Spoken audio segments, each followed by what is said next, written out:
네, 디모데 후서 1장의 그 말씀을 보면 그 사도 바울이 디모데에게 이제 거의 자기의 죽음을 앞두고 쓴 그 편지잖아요.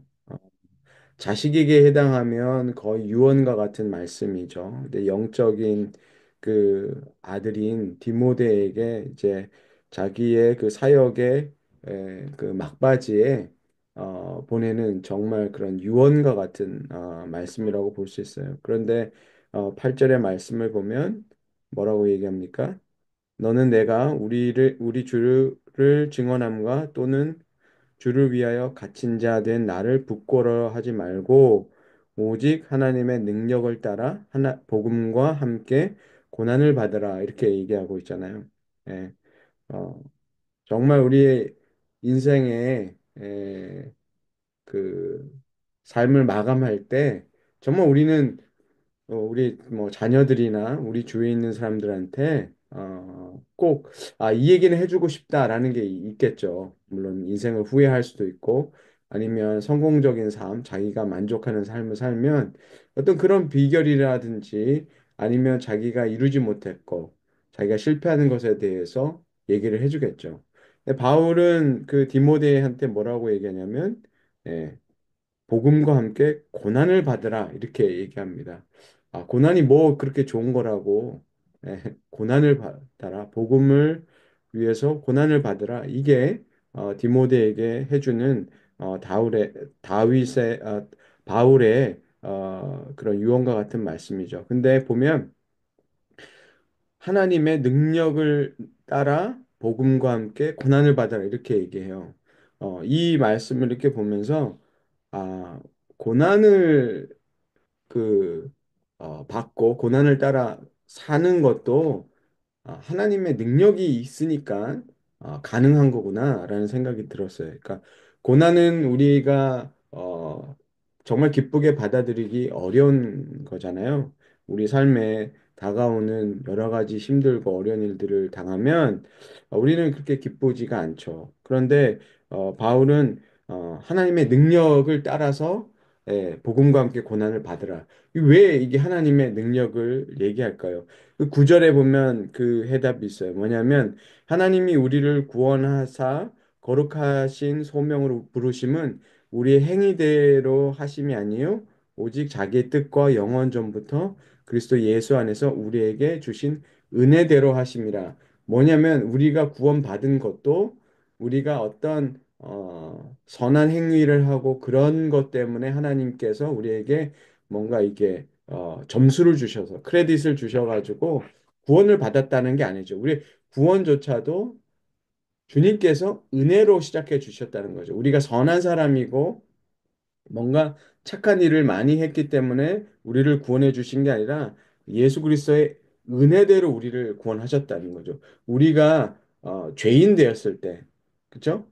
우리가 주님이 우리를 택할 때도 언제 택했다 그러냐면 우리가 죄인일 때 이미 택하시고 우리에게 복음을 알게 해주시고 구원하셨기 때문에 아, 그때 이미 우리를 그런 우리 행위나 그런 것을 통해서 보시고 그걸 보시고 얘가 구원받을 만한 애다. 얘는 어느 정도 함량이 됐으니까 구원하신다. 그게 아니라 하나님이 은혜로 구원해 주셨다라는 거죠. 사실은 그렇게 보면 우리가 어떤 하나님 나라의 일을 하기 위해서 어떤 능력이나 어떤 자격을 갖췄기 때문에 그렇게 한 게 아니라는 거죠. 그러니까 어, 바울이 얘기하고 싶은 거는 우리가 이런 복음을 나눌 수 있는 거는 우리가 뭔가 그렇게 할 수 있는 능력이 돼서 하는 게 아니라 뭐냐면 주님께서 능력을 주시니까 그 일도 복음을 전하는 일도 할 수 있다라는 거죠. 그게 주님이 능력을 주셨기 때문에 가능한 거고 우리가 고난을 만나게 하시는 것도 하나님이 능력을 주셨기 때문에 그것을 가능하다는 거죠. 왜냐하면 어, 12절에 보면 바울이 이 얘기를 해요. 고난을 받되 부끄러워하지 아니함은 내가 믿는 자를 내가 알고 또한 내가 의탁한 것을 그날까지 그가 능히 지키실 줄 확신함이라 이렇게 얘기해요. 자, 고난을 받으면서도 부끄러워하지 않는 거는 뭐냐면 그 일이 주님께서 인도하시는 그 속에서 우리가 그런 고난을 만나게 된다는 거죠. 그 뜻하지 않게 만나는 게 아니라 그런 환경을 우리가 그 속으로 들어가는 것도 하나님께서 우리에게 허락하신 일이라는 거죠. 고난이라는 것이. 우리가 그 성경 말씀에 보면 예수님이 무익한 종에 관한 얘기를 해요. 뭐냐면 종이 일하고 들어와서도 주인이 얘기하는 거를 일을 하고 그렇게 해도 주인이 뭐라고 해요? 칭찬하거나 이렇게 하지 않는다 그러죠. 왜냐하면 마땅히 할 일을 했기 때문에 주인이 칭찬하지 않는다 그러거든요. 종이 밖에 나가서 열심히 일하고 들어왔는데 와서 이제 밥을 짓고 또 하겠죠. 좀 쉬고 싶어도 그 당시 종들은 해야 되죠. 당연히 해야 되는 거니까. 그렇다고 주인이 그 정보고 아유 나가서 오늘 수고도 하고 집에 와서 밥도 하고 그랬으니까 참 잘했다 이게 얘기하는 게 아니라 아무 말 안 한다는 거죠. 왜죠? 종이 당연히 해야 될 일이기 때문에 얘기하는 거죠. 그러면서 그 모든 일을 한 뒤에도 뭐라고 얘기해요? 아 나는 무익한 종입니다. 그때 그 무익하다라는 말이 쓸데없는 종 이게 아니라 뭔가 더 할 수 없는 예, 뭔가 더 보탤 수 없는 그런 사람이라는 그런 뜻이거든요. 그러니까 하나님께서 모든 일을 놓으셨기 때문에 우리가 복음 사역을 하고 이렇게 하는 것도 뭐예요? 우리가 하나님께 뭔가 덧붙여서 뭘 해드리는 게 아니라 이미 주님께서 주신 은혜 속에서 하기 때문에 우리가 뭔가 하나님이 하시는 일에 우리가 뭔가 보탬이 되거나 뭔가 더하는 그런 것이 아니라는 거죠. 사실은 우리가 가만히 생각해 보면 동의가 안 될 때가 솔직히 있어요. 아니 이렇게 남들 안 하는 거 하고 이렇게 하는데 주님이 그게 보탬이 안 된단 말이야? 이런 생각 하잖아요. 남들 나쁜 일 하고 남들 쉬고 그럴 때 나 더 열심히 뭔가 주님 나라 위해서 아니면 이웃을 좀 더 섬기려고 노력했는데 어? 무익하단 말이야? 아무 보탬이 안 된다는 거야? 이제 그렇게 우리가 생각하는데 그 말씀의 뜻은 뭐냐면 우리가 중의의 종으로 섬길 수 있는 것도 그게 어디에 바탕을 두라는 거예요. 그 힘의 원천을 어디에서 받아서 하라는 거냐면 예, 은혜. 하나님께서 우리에게 주신 은혜 속에서 그것을 하라는 거죠.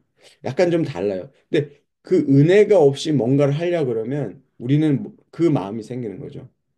내가 내가 이것을 하는데 남들 안 하는데 내가 이걸 하는데 왜 인정 안 해주냐 이런 얘기를 하고 왜 보탬이 안 된다 그런 얘기를 할 수밖에 없어요. 인간의 관점에서 생각할 때는 늘 그런 생각이 들게 마련이죠. 그래서 하나님 나라에 갔을 때 우리가 상급을 많이 얘기하거든요. 예, 누가 더 큰 상을 받을 것인가 그런 거 생각하면서 열심히 노력하는 사람이 있어요.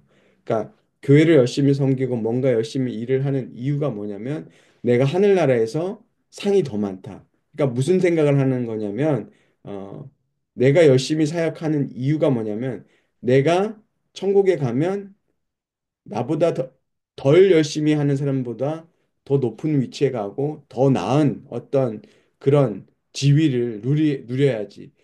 그 마음으로 열심을 내서 일하는 사람들이 있더라고요.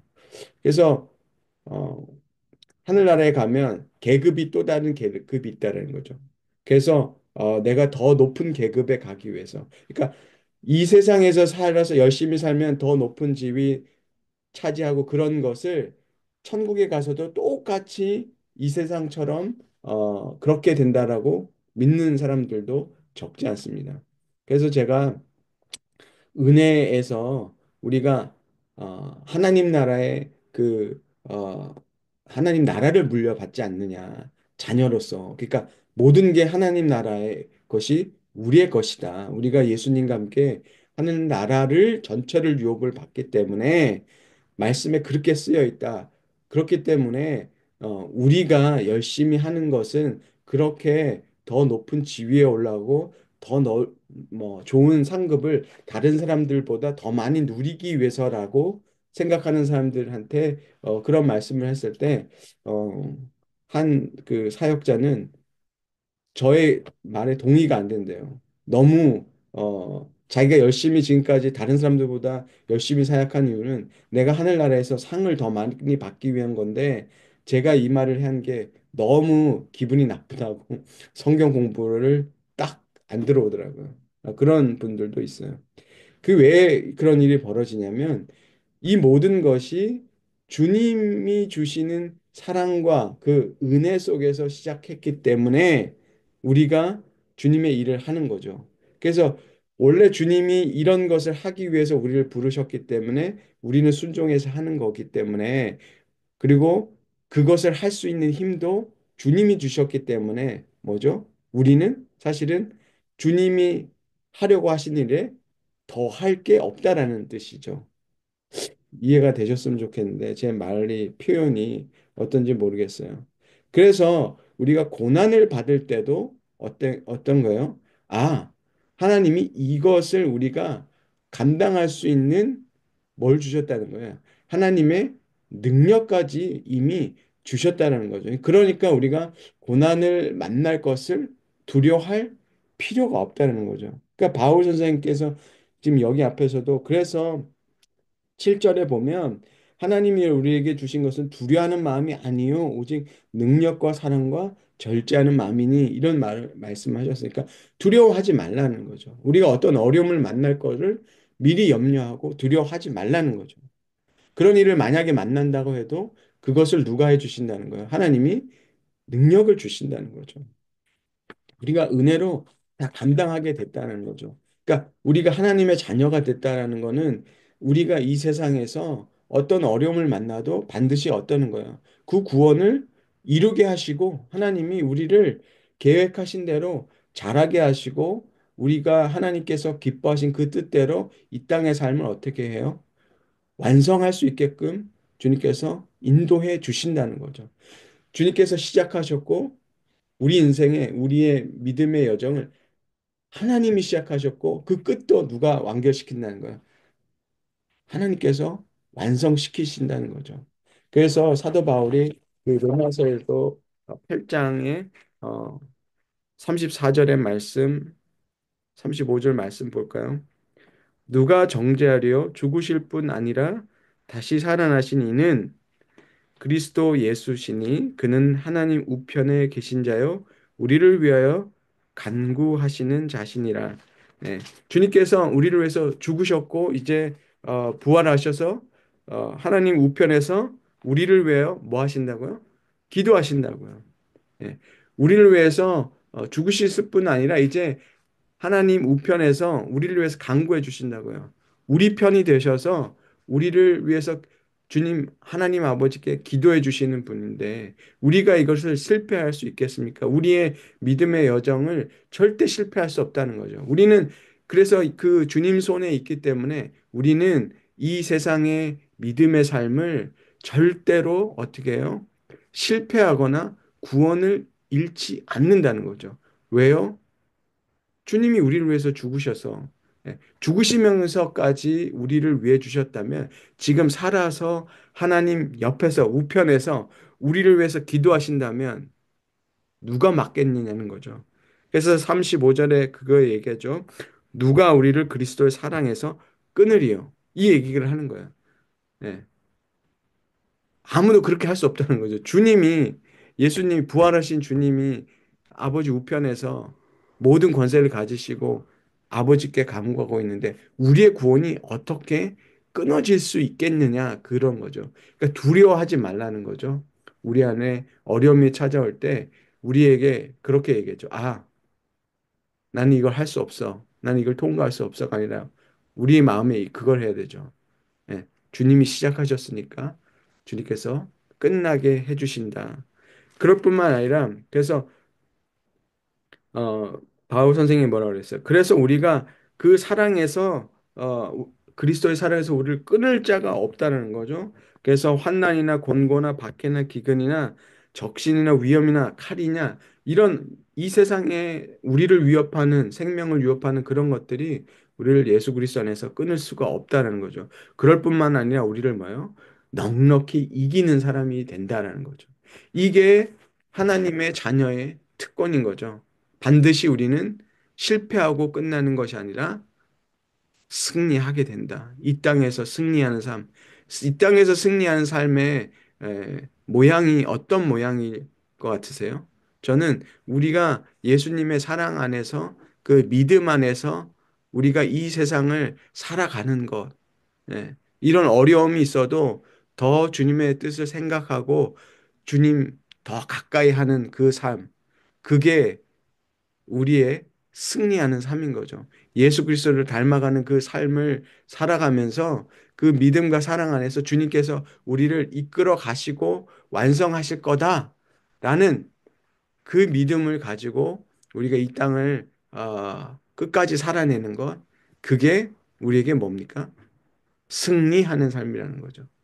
우리가 뭔가 이뤄냈고 뭔가를 업적이나 이 세상에서 그걸 남기는 게 어, 승리의 삶이 아니라는 거죠. 승리의 삶은 예, 우리가 주님을 위해서 할 수 있는 최선은 뭐라 그래요? 예, 유진 피터슨이라는 사람이 뭐라 그러냐면 주님을 위해서 할 수 있는 우리의 최선은 하나님이 우리를 위해서 하시는 일을 받아들이는 거. 이게 뭐예요? 하나님의 은혜를 잘 받아들이면서 사는 거. 예, 그게 바로 우리가 할 수 있는 최선이라는 거죠. 주님께 최선. 예. 그 안에서 우리가 뭔가를 할 수 있는 거. 네. 주님이 나에게 주시는 능력과 그 사랑 안에 머물러 있으면서 정말, 이것을 좀 더 하고 다른 사람들을 더 섬겨줄 수 있고 그런, 힘이 나오는 거죠. 그런 사람들 입에서는 어떤 말이 나오겠습니까? 내가 주님을 위해서 뭔가 보탠 것이 아니라 뭐라고 얘기할 수밖에 없어요. 주님이 주신 능력으로 나는 이것을 했습니다. 라밖에 얘기할 수 없는 거죠. 자랑할 게 사실 없는 거죠. 그래서 예수님 말씀하신 모든 것을 다 하고 뭐라고 얘기할 수 있다는 거죠? 무익한 종입니다. 무익한 종이 뭐라고 그랬어요? 나는 주님이 하시는 일에 더할 게 없는 사람입니다. 주님이 다 하셨습니다. 라고 우리가 고백할 수밖에 없다는 거죠. 그런 사람들이 하나님 나라에 갔을 때 주님 제가 얼마나 다른 사람들보다 일을 많이 한 줄 아세요? 예. 아마 그런 사람들은 천국에 가서도 불평할 것 같아요. 왜 내 상이 이거밖에 안 됩니까? 내가 어? 저기 저 인간보다 얼마나 더 열심히 주님을 섬겼는데 아마 그렇게 불평할 수 있을지도 모르겠어요. 이 말씀처럼 우리가 어려운 순간을 만날 때 우리가 늘 이렇게 생각하면 될 것 같아요. 아, 주님께서 통과하게 하시겠구나. 나를 더 예수님 닮게 만드시겠구나. 그 믿음을 꼭 우리가 붙들었으면 좋겠어요. 주님이 시작하셨고 주님이 반드시 내 인생을 완성하신다. 그게 우리가 주님을 믿는 사람의 마음일 것 같습니다.